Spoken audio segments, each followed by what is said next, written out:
Kalau lihat data itu artinya pangsa pasar mobil listrik ke depan itu sangat besar. Karena generasi yang sekarang usianya masih 20 tahun tuh, mereka kemudian ketika mapan, mereka akan memilih mobil listrik. Selama ini ATPM ya, itu sudah mengedukasi bahwa ini nggak seberbahaya itu. Artinya sudah berhasil. Jadi tinggal tadi edukasi terkait ketakutan tadi listrik di rumah segala macam. Baterai itu harus lebih murah. Kalau itu nanti bisa lebih murah dan penggantiannya itu nggak harus di bengkel resmi, bisa di bengkel-bengkel umum, ada aksesnya, itu mobil listrik tidak akan terbendung lagi.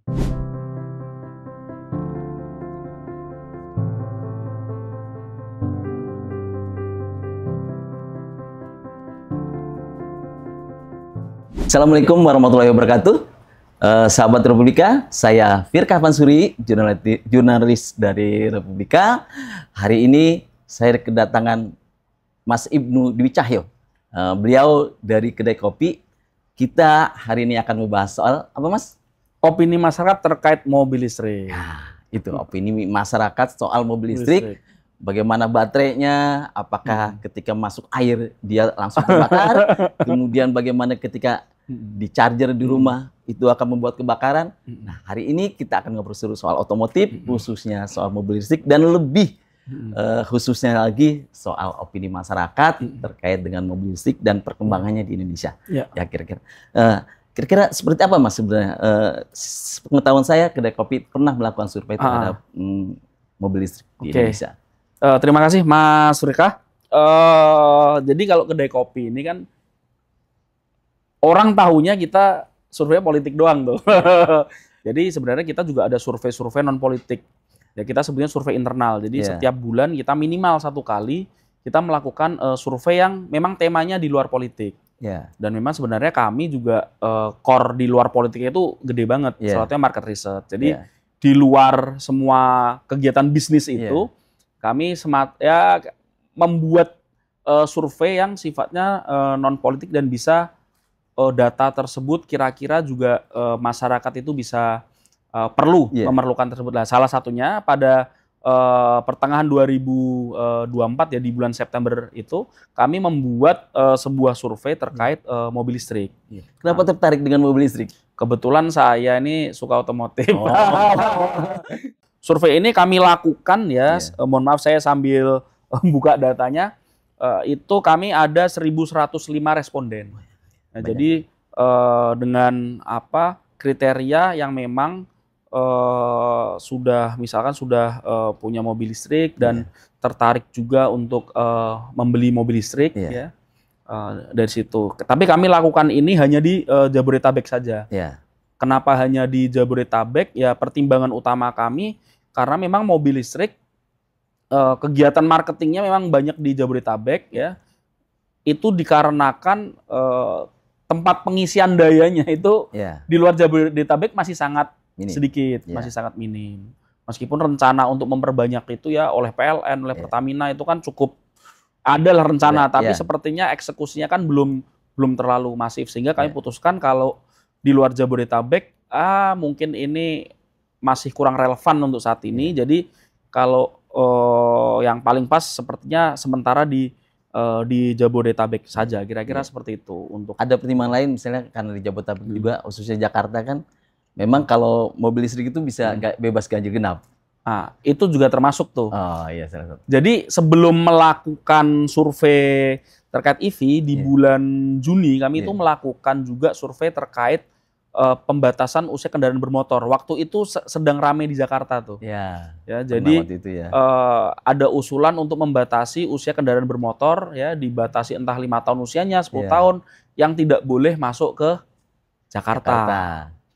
Dan salah satu solusinya kan katanya EV itu yang boleh masuk ke Jakarta, EV, IKN juga EV, karena aturan pembatasan usia kendaraan bermotor itu kan ada di Undang-Undang DKJ ya, waktu itu. Sehingga di situ pertama kali kami melakukan survei yang terkait otomotif, dan ternyata sambutan masyarakat itu cukup bagus. Mobil listrik sudah mulai disebut-sebut lah. Salah satunya karena bebas ganjil genap ya. Tetapi memang mobil listrik itu kalau nanti mayoritas beli mobil listrik ya, pendapatan pemerintah kan juga berkurang karena pajaknya kan dikit. Dikit sekali, dikit sekali bahkan relatif banyak 0% lah kira-kira kayak gitu.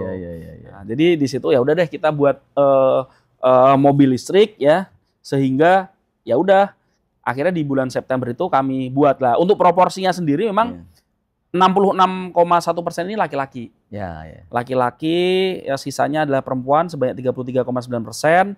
Lalu untuk kategori usianya untuk Gen Z ya 17 sampai 27 tahun ini sebanyak 18,6%. Lalu paling banyak milenial nih 27 sampai 41 tahun sebanyak 53,8%. Lalu Gen X 42 sampai 55 tahun itu sebanyak 27,6%. Kalau lihat data itu artinya pangsa pasar mobil listrik ke depan itu sangat besar. Karena generasi yang sekarang usianya masih 20 tahun tuh, mereka kemudian ketika mapan, mereka akan memilih mobil listrik. Ini menarik. Kenapa jadi menarik? Ya, karena saat kita sebut mobil listrik, ya, itu masyarakat itu akan menyebutkan brand-brand yang secara tradisional itu penjualannya tidak terlalu tinggi di Indonesia. Meskipun ini bulan September ya, jadi yang tertinggi masih di Hyundai, brand awareness-nya terkait mobil listrik. Lalu juga ada ada BYD seperti itu. Nah, cuman kalau kita lihat sekarang, meskipun saya belum survei ya, bisa jadi untuk sekarang brand awareness-nya BYD ini bisa mendekati Hyundai atau bahkan melewati kalau orang K-pop itu bilang bukan Hyundai, Hyundai katanya. Masalah gitu, bahkan direksi-direksi. Ya. Jadi saya pikir memang nanti mungkin kita akan juga melakukan update untuk tahun 2025 ya terkait brand awareness ini yang paling tinggi ini mana. Tapi di dua brand tersebut ini sudah sangat sudah sangat tinggi. Jadi yang sangat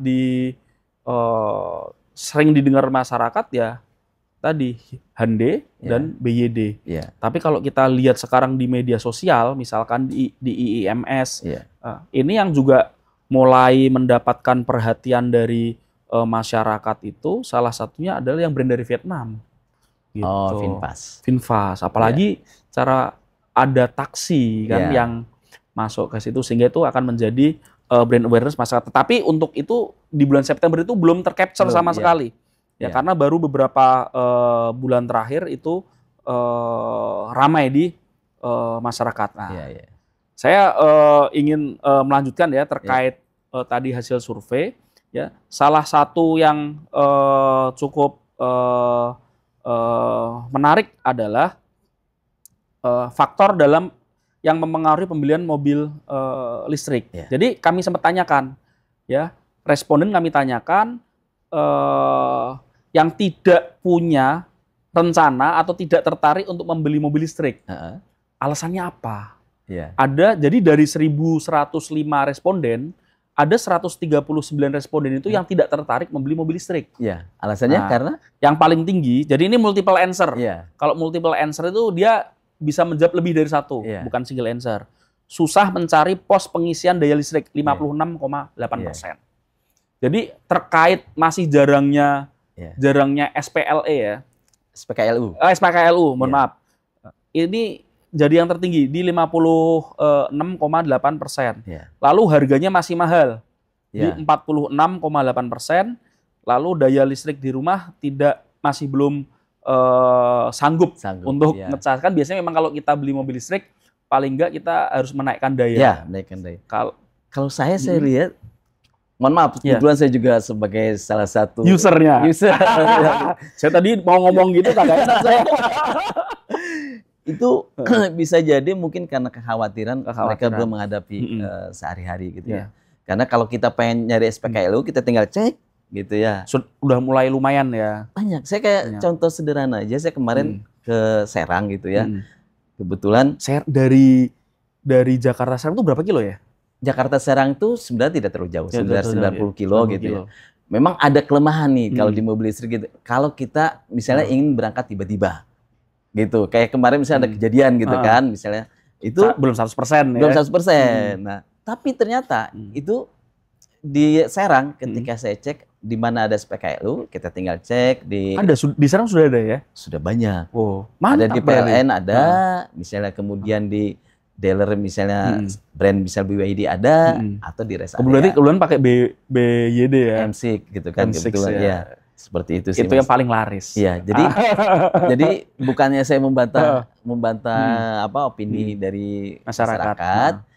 Mungkin ya apakah mungkin karena masyarakat itu banyak tidak tahu import tersebut. Misalnya soal listrik misalnya gitu ya. Karena sebenarnya kalau kita beli mobil listrik itu beberapa brand itu menawarkan untuk juga pemasangan yang namanya home charger ya. Terus sama ininya sama naikkan dayanya. Bahkan sebenarnya bukan kenaikan daya, kita pasang yang baru. Oke. Gitu.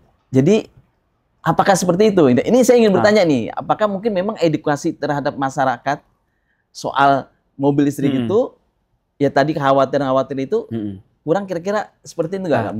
Menurut saya itu menjadi tanggung jawab dari produsen ya. Jadi baik dealer maupun ATPM-nya, saya pikir yang harus aktif untuk mengedukasi masyarakat. Nah, jadi kan dulu ya awal-awal kita lihat mobil listrik itu dikhawatirkan tadi ada yang meledak segala macam. Tapi kalau kita lihat di yang tidak tertarik membeli mobil listrik saya lihat ya yang khawatir kayak meledak-meledak itu sudah nggak ada. Nah, tadi kan daya listrik rumah cuma 38,8. Lalu harga resale rendah itu 23%. Ya, sulit mencari layanan after sales itu cuma 35%. Harga pengisian daya listrik mahal 17%, sulit mencari tempat yang jualan mobil listrik 12%, tidak nyaman 10%. Jadi ketakutan untuk meledak itu nggak ada nih seperti itu. Artinya kan selama ini ATPM itu sudah mengedukasi bahwa ini nggak seberbahaya itu. Artinya sudah berhasil. Jadi tinggal tadi edukasi terkait ketakutan tadi listrik di rumah segala macam. Nah, tetapi yang menarik nih, yang menjawab karena tidak bisa digunakan jarak jauh cuma 4,3%. Rendah. Artinya menurut saya tadi ada Hyundai, ada BYD itu kan udah rata-rata klaimnya udah di atas 400 kilometer sekali cas, bahkan ada yang lebih dari 500. Rata-rata di atas 500. Artinya menurut saya itu sudah tersampaikan ke publik sehingga yang mengatakan alasannya itu hanya tinggal 4,3%. Tetapi memang masih ada juga yang terkait harga baterai mahal itu di 7,2%.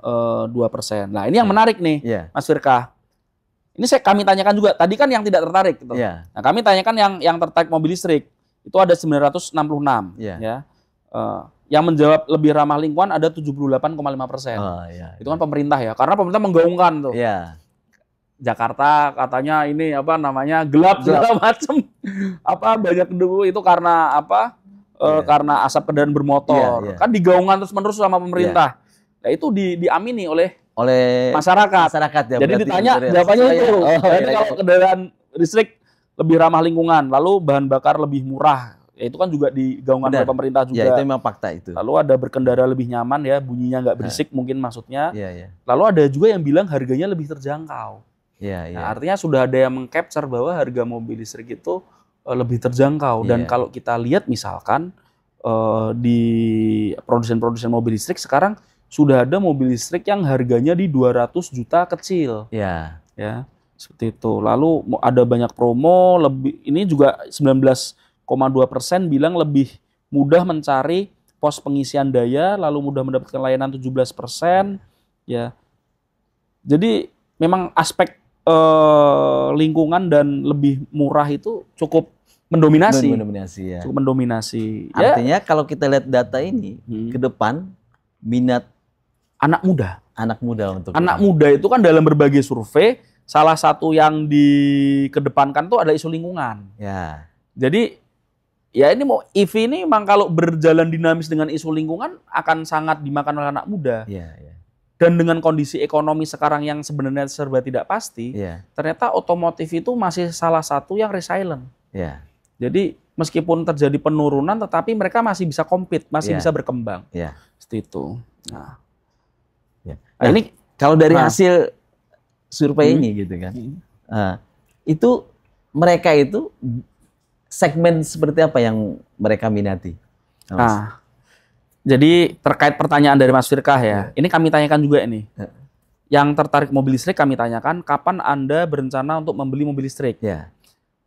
Ada yang menjawab tahun depan, jadi tahun ini mereka akan membeli mobil listrik sebanyak 36,2%. Lalu yang menjawab kemungkinan 2 tahun lagi ada di 18,3%. Lalu yang menjawab lebih dari 3 tahun ya 18,2%. Ada yang menjawab tahun ini itu 2024 kemarin, berarti itu 17,4%. Yang menjawab 3 tahun lagi ada 9,8%. Nah, lalu yang terkait dari sisi harga, di antara 300 sampai 500 juta itu ada 46,7%. Berapa? 300 sampai 500 juta rentang harga. Yang mereka tertarik ingin membeli mobil listrik di rentang harga 300 sampai 500 juta ada 46,7%. Yang di bawah 300 juta itu ada 42,9%. Di bawah 200 juta nggak kami tanyakan. Karena kami belum nemu. Meskipun informasi terakhir BYD itu sedang menekan harga sehingga mobil listrik mereka yang paling murah itu nanti di 156 juta. Tapi itu di China. Di Cina. Kalau masuk Indonesia tentu udah beda. Karena kan dengan perpajakan ya pajaknya beda, sama mungkin skala produksinya di China kan jauh lebih besar sehingga harganya bisa lebih kompetitif. Kalau itu BYD urusannya dia mau ekspor. Kan dia mau ekspor ke Amerika Latin, ke Eropa segala macam. Nah, kira-kira itu. Jadi kalau kita lihat dengan harga 300 sampai 500 juta ini sesuai dengan harga yang sudah dipatok oleh ATPM.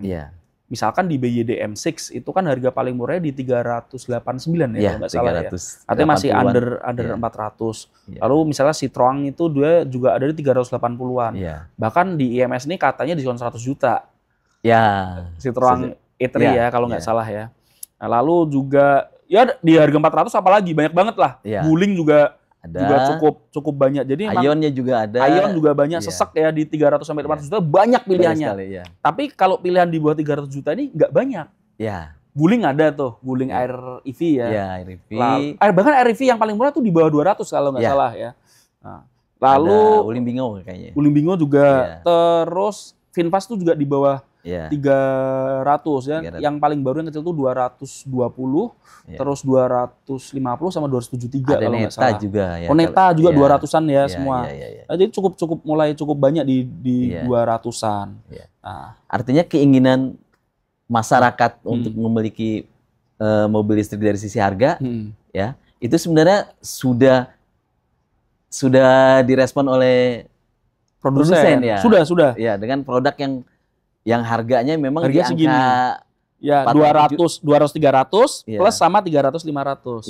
Jadi apakah ini akan mengancam mobil tradisional? Menurut saya mengancam. Karena harganya memang tidak jauh beda itu. Harganya nggak jauh beda meskipun memang masyarakat nanti ada datanya juga membeli mobil listrik itu masih sebagai mobil kedua. Gitu. Nah, nanti kita sambil jalan alasannya apa datanya. Nah, masih belum. Nah nih, coba saya cari dulu nih. Nah ini kita mau ngobrol dulu juga terkait fitur dan faktor yang harus dimiliki mobil listrik nih, Mas Firka. Ya. Jadi kami tanyakan faktor-faktor apa yang dapat mempengaruhi diri Anda untuk membeli mobil listrik. Yang paling tinggi adalah karena hemat bahan bakar. Maksudnya murah. Itu ada di 70,9%. Ini multiple answer juga, jadi jawabannya lebih dari satu. Lalu karena harganya terjangkau, lalu pengisian harga terjangkau 67,4%, lalu harga pengisian listriknya lebih murah di 65,8%. Lalu juga faktor kualitas dan bahan baterai itu juga dipikirkan tuh oleh masyarakat di 64,1%. Nah, ini maksudnya baterainya. Jadi mereka saat mau membeli mobil listrik, mereka ada sebanyak 64,1% itu ingin melihat dulu apakah baterainya bagus atau tidak. Nah, itu kejadian. Saya nggak mau sebut mereknya, tapi ada satu brand mobil yang setelah setahun dipakai, baterainya drop. Mobil ini, kalau motor banyak banget itu, yang under 10 juta, under 8 juta itu baru dipakai udah drop. Tapi ini mobil kan harganya cukup mahal. Nah, ini lagi rame juga di media sosial. Tapi kan ada garansi. Rata-rata itu kan garansi itu 8 tahun. Bahkan ada yang lifetime. Asal memang mereka kalau yang seumur hidup itu harus tidak bisa balik nama kan. Tidak bisa balik nama, servisnya harus di bengkel resmi terus. Jadi ada syarat. Nah, tapi ini juga mempengaruhi masyarakat. Misalkan ya ada satu brand Geely. Kan baru masuk lagi tuh Indonesia. Dia masuk dengan mobil listrik saja, baru satu model. Waktu kemarin saya datang ke IIMS, ini kok harganya beda. Maksudnya lebih mahal sedikit lah dibanding BYD atau dibanding Ion kayak gitu. Mereka bilang karena baterainya beda. Nah, itu yang menjadi yang diutamakan oleh Geely. Dia jualan baterainya. Gitu. Nah, kita lihat saja apakah jualan baterai dengan yang klaimnya itu sangat bagus itu akan laku apa enggak. Karena sebenarnya itu juga dilakukan sama BYD. BYD itu kan di salah satu konten-konten marketingnya bilang kami sudah membuat baterai itu dari zaman HP Nokia jadul. Gitu. Jadi BYD dulu yang buat baterainya Nokia dan kawan-kawan lah dari zaman dulu. Dari zaman baterai HP sampai sekarang jadi baterai mobil. Nah, dan itu saya sempat nemu satu video bagus tuh soal BYD dan Tesla. Jadi saya nemu saat Elon Musk tahun 2011 diwawancara oleh salah satu televisi di Amerika. Ditanyain tahun 2011, apakah BYD akan menjadi, apakah Anda khawatir dengan BYD? Gitu.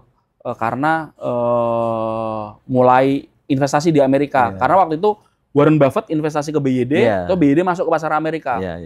Tertawa Elon Musk. Ngetawain. Nah, ya intinya dia nggak membayangkan lah akhirnya BYD melewati penjualannya Tesla. Bahkan dia sekarang nomor 3 di dunia kan. Dia mengalahkan satu mengalahkan Honda. Nomor 1 kan Toyota, terus VW Group secara grup nomor 2. Nah, sekarang tuh BYD. Dia sudah di nomor 3 tuh. Mengalahkan Honda yang semula padahal dia cuma jualan mobil listrik dan itu yang plug-in, itu viral sekali ya. Saya potong, saya tambahin dalam bahasa Indonesia kan. Saya posting di TikTok saya, banyak banget yang komen. Viral gitu. Jadi ternyata faktor kualitas baterai ini juga nggak main-main. Jadi juga ada nih ekspektasi untuk mobil listrik tadi sebenarnya mirip-mirip ya. Ada pengisiannya lebih murah segala macam. Nah, lalu intensi untuk membeli mobil listrik ya ini menarik, Mas Firkah. Dari 1105, jadi kami tanyakan semua. Orang yang pengen beli mobil listrik, orang yang punya mobil listrik, dan orang yang nggak tertarik mobil listrik. Anda ini kalau punya duit atau punya kesempatan untuk beli mobil listrik, beli yang tipe apa? Gitu. Paling banyak 33,9% menjawab MPV. Nah, seperti punyanya Mas Firkah. BYD M6 kan. Jadi memang di deretan mobil listrik ini kan nggak banyak MPV.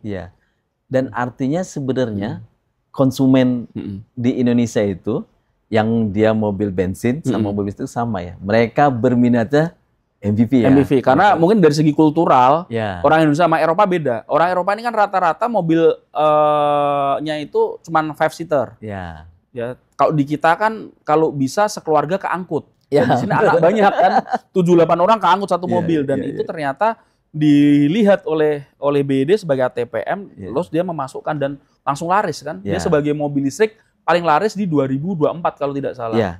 Bahkan di penjualan di Januari pun M6-nya paling laris. Artinya berhasil menangkap keinginan pasar. Ini sebenarnya mirip-mirip sama waktu lahirnya Expander tuh oleh Mitsubishi.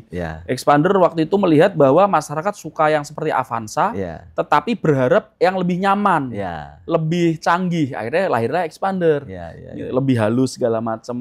Ya meskipun semakin kesini kan juga akhirnya Avanza juga memperbaiki diri, terus ya ini bounce back lagi kira-kira gitulah. Pasti. Intinya berhasil melihat keinginan pasar. Tapi masalahnya tadi soal MPV mobil listrik itu.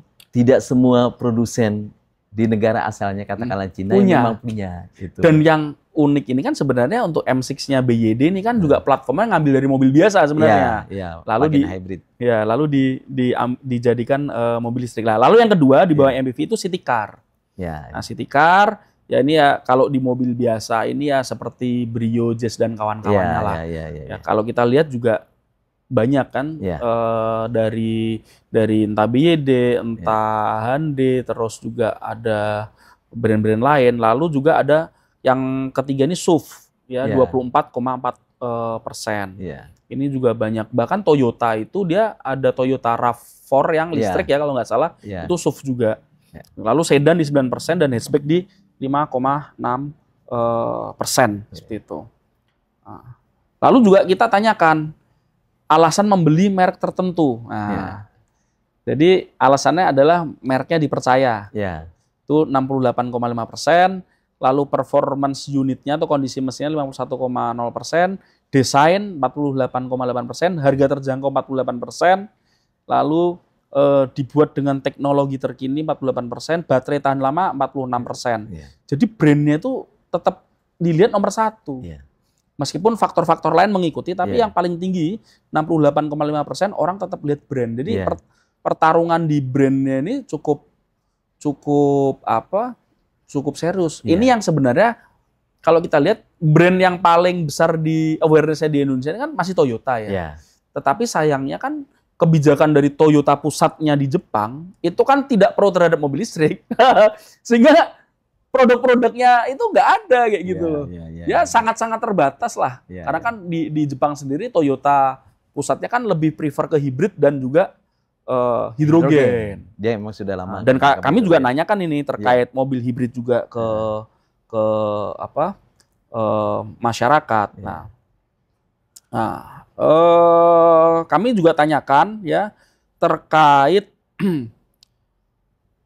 seberapa penting atribut atau fasilitas yang terkait mobil listrik. Ya. Jadi kami tanyakan penting, tidak tahu.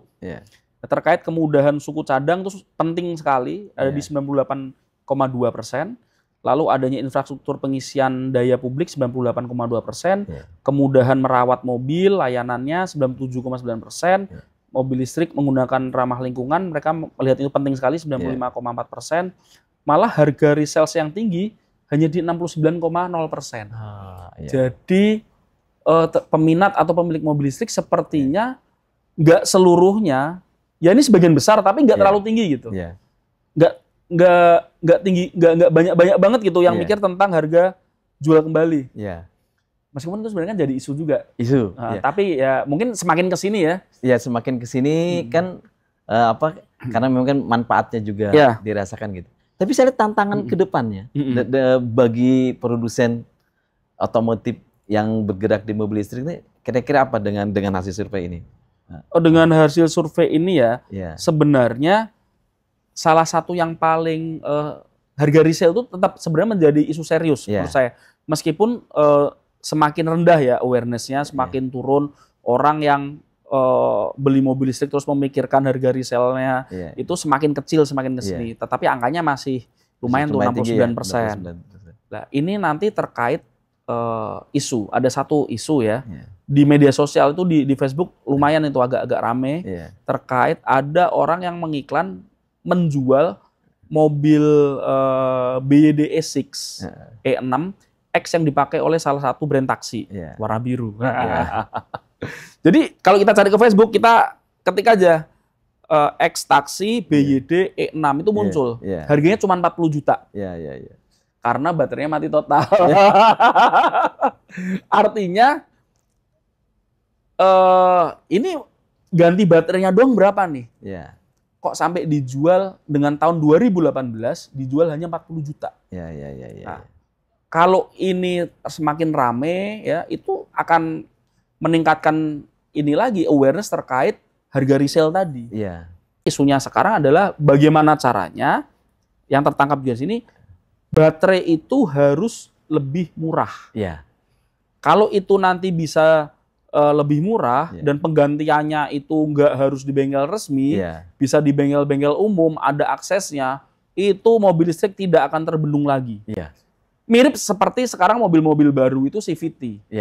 Orang-orang Awalnya. yang tahu mobil itu kalau mau beli mobil CVT, penggerak CVT itu masih mikir-mikir, termasuk saya. Aduh, CVT ini ganti gelondongan 70 juta, 5 tahun jebol, gitu. Jadi, tapi kalau masyarakat yang nggak tahu mobil, nggak tahu teknis, beli mobil, ya beli aja, padahal CVT itu. Tapi sekarang mulai banyak bengkel-bengkel yang dia bisa hanya memperbaiki, mengganti sabuk bajanya, itu paling cuma 7-8 juta. Kasusnya sama kayak baterai mobil listrik. Kalau nanti bengkel-bengkel umum sudah bisa melakukan penggantian, itu akan menjadi bom waktu untuk mobil tradisional. Orang berbondong-bondong ke mobil listrik seperti itu. Kira-kira. Baik, Mas Ibnu, nih karena waktu jualah yang membatasi obrolan seru kita ini soal mobil listrik. Nanti next bisa lanjut ya. Iya, saya kira mobil listrik akan menjadi tema yang akan menjadi perbincangan terus-menerus seperti itu.